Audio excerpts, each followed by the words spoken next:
जय Hind and hello guys, स्वागत है आपका आपके अपने YouTube चैनल ज्ञानदेव होस्ट में। और इस वीडियो में मैं आपको बताने वाला हूं सीटेट फरवरी 2026 ऑनलाइन फॉर्म 2025 के बारे में, जहां पर आपको फॉर्म फिल का प्रोसेस तो बताया जाएगा, साथ ही जो आपका सवाल है कि क्या लास्ट डेट आगे बढ़ेगी उसके बारे में भी आपको बताया जाएगा। तो गाइज़ अभी मैं इस वीडियो को रियल टाइम में किस वक्त रिकॉर्ड कर रहा हूँ मैं आपको दिखा देता हूँ और आपको फिर बताता हूँ कि इसके बाद में मेन पॉइंट क्या है। तो अभी मैं इस वीडियो को रिकॉर्ड कर रहा हूँ 12:36 और आप देख सकते हैं थर्सडे 18 दिसंबर 2025 डेट है, यानी कि आज ही सीटेट फरवरी 2026 के फॉर्म को फिल करने की लास्ट डेट है। और अभी इस वक्त तक जो सीबीएसई की ऑफिशियल वेबसाइट है इसके ऊपर कोई भी ऐसा अपडेट नहीं आया है जहां पर ये कहा गया हो कि आपकी लास्ट डेट आगे बढ़ रही है।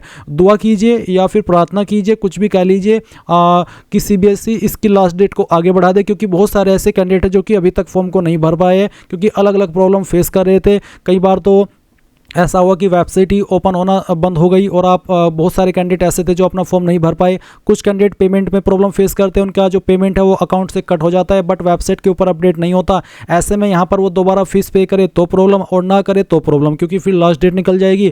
और अगर इस इंतजार में बैठे कि यही फीस अपडेट होगी तो फिर लास्ट डेट जब निकल जाए फिर आप वो दोबारा से अगर पता चले कि आपको फीस रिफंड कर दी गई है या फिर आपका पेमेंट अपडेट ना हुआ हो तो फिर आप पूरा जो टाइम है वो आपका वेस्ट चला जाएगा। वैसे भी सीटेट जुलाई 2025 का नहीं आया था।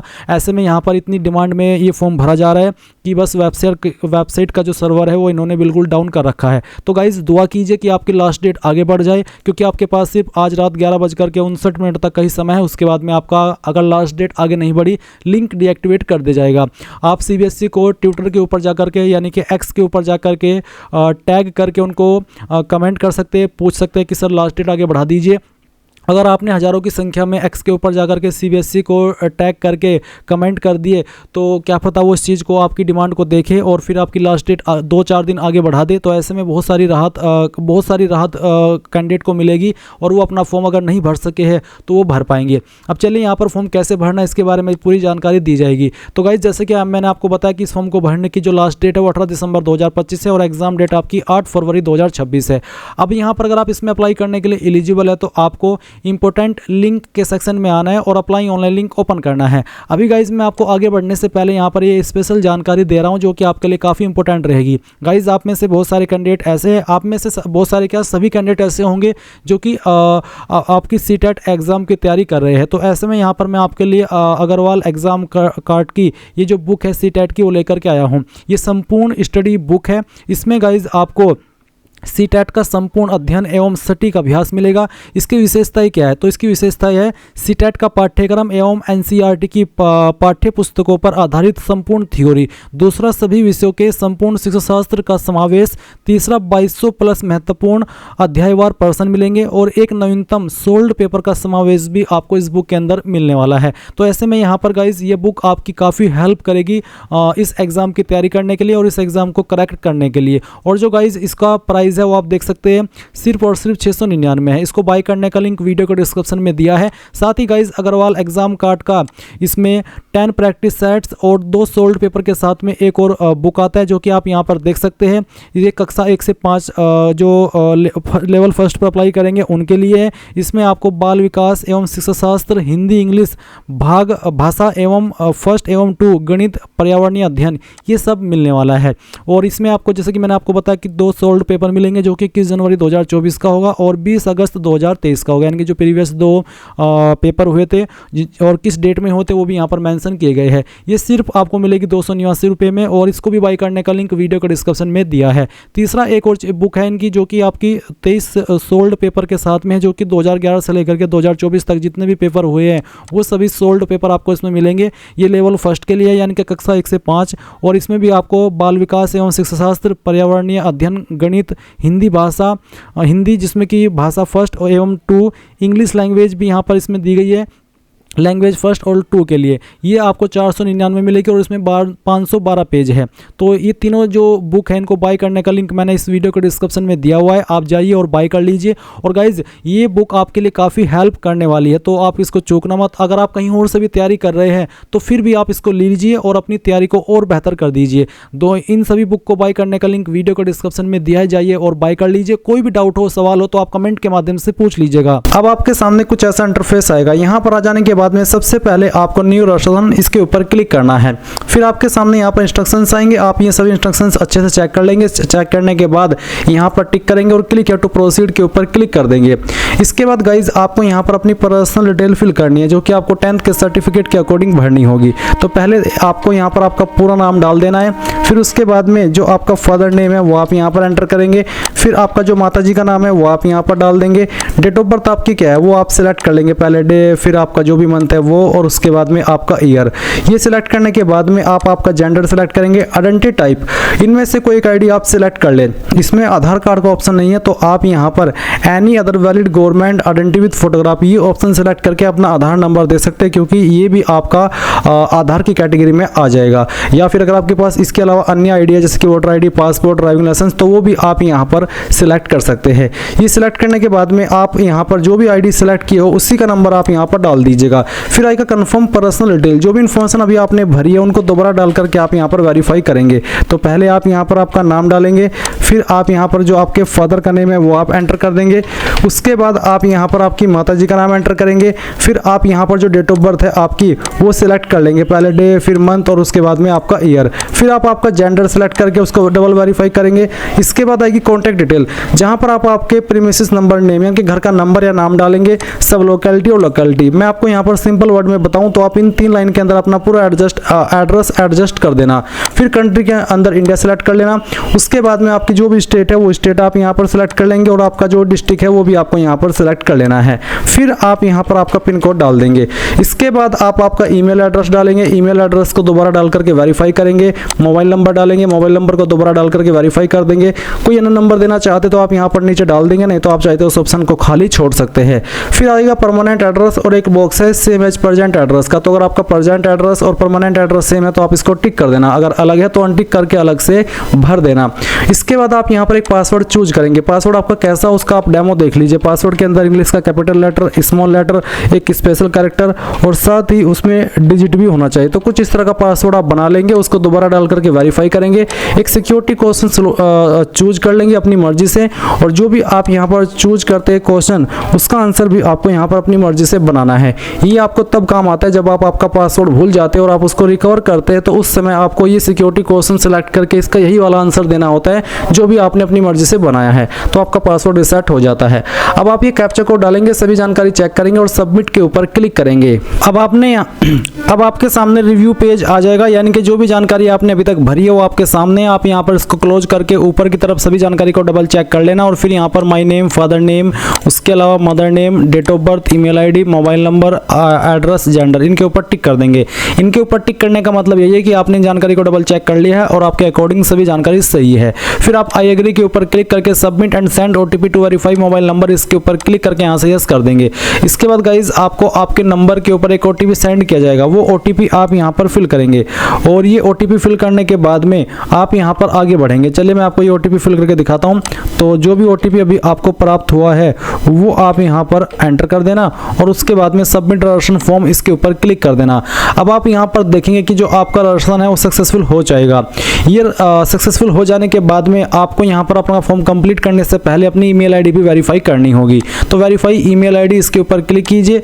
जो कैप्चा कोड आपके सामने आए वो कैप्चा कोड आप यहाँ पर डालिए। अगर कैप्चा कोड समझ में ना आए तो आप उसको यहाँ पर इस रिफ्रेश के आइकन के ऊपर क्लिक करके रिफ्रेश भी कर सकते हैं। इसके बाद गाइज आपको यहाँ पर इसमें सबमिट एंड गेट ओटीपी इसके ऊपर क्लिक करना है। आपका ईमेल आईडी के ऊपर एक ओटीपी सेंड किया जाएगा। मेरा कैप्चा यहाँ पर गलत फिल किया गया तो हो गया, तो इसलिए मैं यहाँ पर दोबारा से ये कैप्चा कोड यहाँ पर भर रहा हूँ। तो आप सबमिट एंड गेट ओटीपी इसके ऊपर क्लिक करेंगे। आपका कैप्चा मैच जैसे ही होगा तो आपको आपकी ईमेल के ऊपर एक ओटीपी सेंड किया जाएगा। वो ओटीपी आप यहाँ पर डालेंगे और फिर गाइज आप इसको वेरीफाई कर देंगे। ओटीपी वेरीफाई हो जाने के बाद आपकी ईमेल भी वेरीफाई हो जाएगी। अब आप यहाँ से ओके करेंगे और ओके करने के बाद में कंप्लीट एप्लीकेशन फॉर्म इसके ऊपर क्लिक करेंगे। अब आप यहाँ पर पर्सनल डिटेल इसके ऊपर क्लिक करेंगे और अभी आपको यहाँ पर कुछ और जानकारी देनी है, जैसे कि नेशनलिटी में आप इंडियन सेलेक्ट कर लेंगे और कास्ट कैटेगरी क्या है, OBC, SC, ST, general. General, जो भी है वो आप सिलेक्ट कर लेना। अगर आप ओबीसी नॉन क्रीमी लेयर है तो आपको यहाँ पर दोबारा से आपकी कैटेगरी सेलेक्ट कर लेनी है, या फिर जो भी आपकी अगर ओबीसी के अलावा SC ST कैटेगरी है तो भी आप यहाँ पर उसको दोबारा सेलेक्ट करके वेरीफाई करेंगे कि मेरी ये कैटेगरी है। फिर आपसे पूछेगी क्या आप इस एक्ट के अकॉर्डिंग जो कि है RPWD एक्ट 2016 विकलांग कैटेगरी में आते हैं, अगर हाँ तो यस, नहीं तो आप नो कर देंगे। उसके बाद क्या आप विकलांग है जिसमें कि आपको लिखने में प्रॉब्लम है और आपको स्क्राइब चाहिए एक और अतिरिक्त बंदा, अगर हाँ तो यस, नहीं तो आप नो करेंगे। Employment status not employed, employed as teacher और एम्प्लॉयड अदर देन टीचर, यानी कि अगर आप बेरोजगार है तो नॉट एम्प्लॉयड सेलेक्ट कर लेंगे। अगर आप अभी करंटली टीचर के रूप में कहीं जॉब कर रहे हैं तो आप यहाँ पर एम्प्लॉयड एज टीचर सेलेक्ट करेंगे, और अगर आप यहाँ पर किसी कोई भी तरह की जॉब कर रहे हैं टीचर को छोड़ करके तो आप तीसरा ऑप्शन सेलेक्ट करेंगे। बट अगर आप बेरोजगार है या फिर कोई छोटी मोटी जॉब कर रहे हैं तो आप नॉट एम्प्लॉयड सेलेक्ट कर लेना। उसके बाद आप यहाँ पर ये जो कैप्चा कोड आपके डिस्प्ले के ऊपर है वो एंटर करेंगे। ये एंटर करने के बाद में आप यहाँ पर सेव एंड नेक्स्ट के ऊपर क्लिक करके यस कर देंगे। इसके बाद में गाइज यहाँ पर अप्लाइंग फॉर में आपको सिलेक्ट करना है कि आप पेपर फर्स्ट पर अप्लाई करना चाहते हैं या फिर आपको पेपर 2 पर अप्लाई करना है या फिर आपको दोनों पर अप्लाई करना है। तो अगर आप दोनों पर अप्लाई करना चाहते हैं तो बोथ को सिलेक्ट कर लेना। अगर आपको यहाँ पर किसी एक पर अप्लाई करना है तो आप किसी एक को सिलेक्ट कर सकते हैं। जैसे कि अगर मैं एग्जांपल के लिए पहले यहाँ पर पेपर 2 सिलेक्ट करता हूँ तो पेपर 2 सिलेक्ट करने पर इस तरह के विकल्प आएंगे जहाँ पर आपको आपकी लैंग्वेज फर्स्ट सेलेक्ट करनी होगी और फिर आपको जो आपकी लैंग्वेज 2 है वो भी सिलेक्ट कर लेनी है अपनी चॉइस के अकॉर्डिंग जिसमें आप देना चाहते हैं। उसके बाद minimum educational qualification for class 6 to 8, यानी कि पेपर 2 की जो मिनिमम क्वालिफिकेशन है वो यहाँ पर मेंशन की गई है। काफ़ी सारे पॉइंट है। अब इन पॉइंट में आपकी कौन सी क्वालिफिकेशन है आपको कैसे पता चलेगा? जैसे कि यहाँ पर पहला है कि ग्रेजुएशन एंड पास्ट और pursuing of 2 year diploma in elementary education, यानी कि जो आपकी ग्रेजुएशन है वो आपने पास कर ली हो और साथ ही साथ जो आपका 2 ईयर का डिप्लोमा है या तो वो आपने पास कर लिया हो या भी आप वो कर रहे हो, तो आप ये पहले वाली जो क्वालिफिकेशन आईडी उसको सिलेक्ट करेंगे। दूसरा है कि आपके एटलीस्ट 50% मार्क्स हो इधर इन ग्रेजुएशन या फिर पोस्ट ग्रेजुएशन, या तो ग्रेजुएशन के अंदर या पोस्ट ग्रेजुएशन के अंदर। साथ ही साथ आप या तो BEd पास कर चुके हो यानी कि BEd, या फिर अभी आप BEd कर रहे हो तो आप यहाँ पर कोड नंबर 2 सिलेक्ट करेंगे। फिर तीसरा है कि आपने ग्रेजुएशन 45% के साथ में पास कर ली हो, साथ ही साथ आपने यहाँ पर बैचलर ऑफ एजुकेशन यानी कि BEd in accordance with NCT कर रहे हो या फिर आप कर चुके हो, तो आप तीसरे वाला कोड सेलेक्ट कर लेंगे। फोर्थ कोड है कि आपकी जो 12वीं है वो आपने पास की हो या फिर कोई डिप्लोमा उसके बराबर का विद एटलीस्ट 50% मार्क्स एंड आप यहाँ पर पास कर चुके हो या भी आप कर रहे हो 4 year bachelor in elementary education यानी कि BE-LED, यानी कि 12वीं साथ ही 4 ईयर का बैचलर इन एलिमेंट्री एजुकेशन जो कि आपने पास कर लिया हो या भी आप फाइनल ईयर के अंदर हो। फिर यहाँ पर फिफ्थ है आपकी 12वीं आपने पास कर ली हो, साथ ही साथ आपके पास जो आपकी है ये कम से कम 50% के साथ में होनी चाहिए और साथ ही आपके पास 4 ईयर का BA या फिर BSc BEd या फिर BA BEd या फिर BSc ED, यानी कि इनमें से कोई एक क्वालिफिकेशन अगर आप पास कर रहे हो तो आप ये 5 वाला कोड सेलेक्ट कर सकते हैं। इसके अलावा 6 कोड उनके लिए जिन्होंने ग्रेजुएशन अपनी 50% के साथ में पास की हो और वो परस्यू कर रहे हैं BEd स्पेशल एजुकेशन या फिर वो कर चुके हैं। तो ये मैंने पेपर 2 की बताया, नीचे आप पोस्ट जो 8 है कोड वो भी देख सकते हैं। अगर आप यहाँ पर पेपर फर्स्ट पर अप्लाई करेंगे तो आपके यहाँ पर इस सामने इसी तरह से विकल्प आएंगे। इसमें 4 विकल्प है। पहला विकल्प है कि आपकी जो 12वीं है वो आपने पास की हो 50% के साथ में और साथ ही 2 ईयर का डिप्लोमा आपके पास होना चाहिए या फिर आप उसको कर रहे हो। दूसरा कोड वो सिलेक्ट करेंगे जो कि यहाँ पर 12वीं पास कर चुके 45% के साथ में और वो 2 ईयर का जो डिप्लोमा है वो भी कर रहे हैं या फिर वो पास कर चुके हैं। तीसरा कोड वो सिलेक्ट करेंगे जिन्होंने 12वीं कर ली है और 50% के साथ में और वो जो BE-LED है वो या तो पास कर चुके हैं या भी आप कर रहे हैं। फोर्थ कोड वो सिलेक्ट करेंगे जिन्होंने 12वीं पास कर लिए 50% के साथ में और जो 2 ईयर का BEd स्पेशल एजुकेशन है, सॉरी BEd नहीं diploma in education special education, वो या तो पास कर चुके हैं या भी आप कर रहे हैं, तो फोर्थ कोड को सिलेक्ट कर लेंगे। तो यहाँ पर गाइस दिए गए इंस्ट्रक्शंस के अकॉर्डिंग मैंने आपको चीज़ें बता दी है। आई होप अब आपको जो चीज़ें थी आपके कोड को लेकर के वो क्लियर हो गई होगी। तो उसके अकॉर्डिंग आप यहाँ पर जो आपका पेपर फर्स्ट या पेपर 2 है वो सिलेक्ट कर लेना। ये सिलेक्ट करने के बाद में आप यहाँ पर देखेंगे नीचे आपकी क्वालिफिकेशन के जो कोड है, मैं अगेन यहाँ पर पेपर 2 पर आ रहा हूँ ताकि आपको अच्छे से एक्सप्लेन कर सकूँ। तो मैं यहाँ पर जो मेरा कोड है वो सिलेक्ट कर लेता हूँ। ये मैंने दोनों चीज़ें बता दी। अगर आप BEd पास है और आप अगर अपीयरिंग है तो दोनों को चीज़ें मैंने अच्छे से एक्सप्लेन की है। आई होप आपको यहाँ पर सब कुछ क्लियर हो गया होगा। तो चलिए यहाँ पर हम कोड नंबर 2 सिलेक्ट कर लेते हैं क्योंकि ये BEd वालों के लिए ही है। उसके बाद में यहाँ पर आप देखेंगे subject offered for paper 2। Paper 2 के लिए सब्जेक्ट जो ऑफर हो रहा है एक तो है मैथमेटिक्स एंड साइंस और दूसरा है सोशल सोशल साइंस, तो जिसमें भी आपको करना है वो आप सेलेक्ट कर ले। फिर क्वालिफाइंग एग्जाम के अंदर आप यहाँ पर डिग्री इन एजुकेशन करेंगे अगर आप बीएड वाले कैंडिडेट हैं, चाहे पास कर चुके हो या भी आप कर रहे हो। फिर ये जो कैप्चा कोड है वो आप यहाँ पर डालेंगे और डालने के बाद में आप यहाँ पर सेव एंड नेक्स्ट इसके ऊपर क्लिक करके यहाँ से यस कर देंगे। फिर गाइज यहाँ पर आपके सामने क्वालिफिकेशन की जानकारी फिल करने का ऑप्शन आएगा। तो यहाँ पर आपको क्या करना है, आपको इसमें बताना है कि आप अगर कर रहे हैं डिग्री तो आप अपीयरिंग सेलेक्ट कर लेंगे। फिर आपको ईयर ऑफ पासिंग यहाँ पर सिलेक्ट करना होगा। तो ईयर ऑफ पासिंग बेसिकली 2026 से रहेगा क्योंकि इसी साल के अंदर फिर आपकी पास होंगी ये बीएड। उसके बाद आप यहाँ पर ये जो क्वालिफिकेशन आ रही है कोर्स स्ट्रीम नेम में वो सिलेक्ट कर लेंगे। आपके इंस्टीट्यूट का नाम यहाँ पर सिलेक्ट करेंगे। अगर आपकी इंस्टीट्यूट यहाँ पर नहीं आ रही है तो आपको यहाँ पर अदर का जो ऑप्शन है वो देखना होगा। अदर का ऑप्शन आपको इसमें सिलेक्ट करना होगा। नीचे की तरफ आइए, कहीं पर आपको अगर सर्च करने पर नहीं आ रहा है तो आपको यहाँ पर इसमें अदर का ऑप्शन ज़रूर देखने को मिलेगा। आप यहाँ पर अदर का ऑप्शन सिलेक्ट करके खुद से अपनी यूनिवर्सिटी का नाम, इंस्टीट्यूट का नाम फिल कर सकते हैं। और उसके बाद आप यहाँ पर रिजल्ट मोड देखेंगे इनएक्टिव है क्योंकि आप अपीयरिंग है तो आपको इसकी जानकारी नहीं देनी है। और आपको इंस्टीट्यूट पिन कोड बेसिकली वो रहता है जहाँ पर आपके इंस्टीट्यूट स्थित है। जैसे कि मेरे इंस्टीट्यूट मान लीजिए सहारनपुर के अंदर, तो सहारनपुर का पिन कोड है वो है 247001, तो मैं यहाँ पर लिखूंगा 247001। तो आप भी इसी के अकॉर्डिंग आपका जो इंस्टीट्यूट पिन कोड है वो भर देंगे। अब ये तो मैंने अपीयरिंग वालों को बताया। अगर आप पास कर चुके तो आप पास सेलेक्ट कर लेंगे पास स्टेटस में, और फिर बताएंगे कि किस साल के अंदर आपने आपकी क्वालिफिकेशन पास की है। उसके बाद आप यहाँ पर कोर्स स्ट्रीम नेम सेलेक्ट कर लेंगे। फिर यूनिवर्सिटी का नाम यहाँ पर सेलेक्ट कर लेंगे। अगर नाम नहीं आ रहा है तो अदर्स को सेलेक्ट करके खुद से भर सकते हैं। रिजल्ट मोड बताएंगे कि परसेंटेज था या फिर सीजीपीए। अगर परसेंटेज तो परसेंटेज, और उसके बाद यहाँ पर आप बताएंगे कि कितने टोटल नंबर थे। मैं ये नंबर एग्जाम्पल के लिए यहाँ पर फिल कर रहा हूँ। आप आपके रियल नंबर डालिएगा सभी ईयर के मिला करके, और फिर जो ऑब्टेन्ड मार्क्स है वो कितने हैं वो भी आप यहाँ पर डाल देंगे।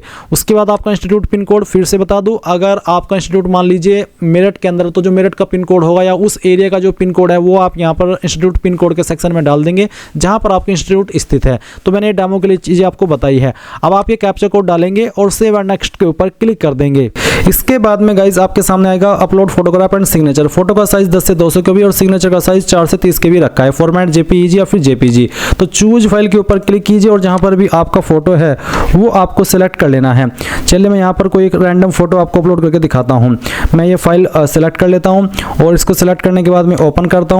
अपलोड ओरिजिनल के ऊपर क्लिक करता हूँ और अपलोड के ऊपर क्लिक करता हूँ तो यहाँ पर आप देखेंगे कि आपकी फाइल अपलोड हो जाएगी। आप व्यू के ऊपर क्लिक करके इसको व्यू कर सकते हैं। अब आप सिग्नेचर की फाइल सेलेक्ट करेंगे। जहाँ पर भी आपकी सिग्नेचर की फाइल है वो आप सेलेक्ट कीजिए और उसके बाद में आप इसको ओपन कर दीजिए। मैं यहाँ से इसको सेलेक्ट करता हूँ, अपलोड ओरिजिनल के ऊपर क्लिक करके अपलोड के ऊपर क्लिक करता हूँ। देख लीजिए सिग्नेचर अपलोड हो चुका है, कोई एरर भी नहीं आया। अब आप यहाँ पर ये जो कैप्चा कोड आपके सामने है वो आप एंटर करेंगे और सेव एंड नेक्स्ट के ऊपर क्लिक करके यहाँ से यस कर देंगे। अब आएगा फाइनल सबमिट का पेज। तो गाइस जो भी जानकारी आपने शुरू से लेकर अभी तक भरी है वो सभी आप चेक कर लेंगे और यहाँ पर टिक करेंगे। इन सभी के ऊपर टिक करने का मतलब यही है कि हाँ आपने एक एक करके इन सभी सेक्शन को, पॉइंट को चेक कर लिया है और आपके अकॉर्डिंग सभी जानकारी सही है। फिर आप आई एग्री करेंगे। फाइनल सबमिशन ऑफ एप्लीकेशन के ऊपर जैसे ही क्लिक करेंगे तो आपका फॉर्म फाइनल सबमिट होगा, बट उसके बाद आपको फी पेमेंट करना है। जब तक आप फीस पेमेंट नहीं करेंगे और आपकी फी पेमेंट सक्सेसफुल नहीं रहेगा तब तक आपका फॉर्म फाइनल सबमिट नहीं माना जाएगा। और इस तरह से गाइज आप लोग सीटेट फरवरी 2026 ऑनलाइन फॉर्म भर पाएंगे। आई होप ये प्रोसेस आपको पसंद आया होगा। So thanks for watching. जय हिंद।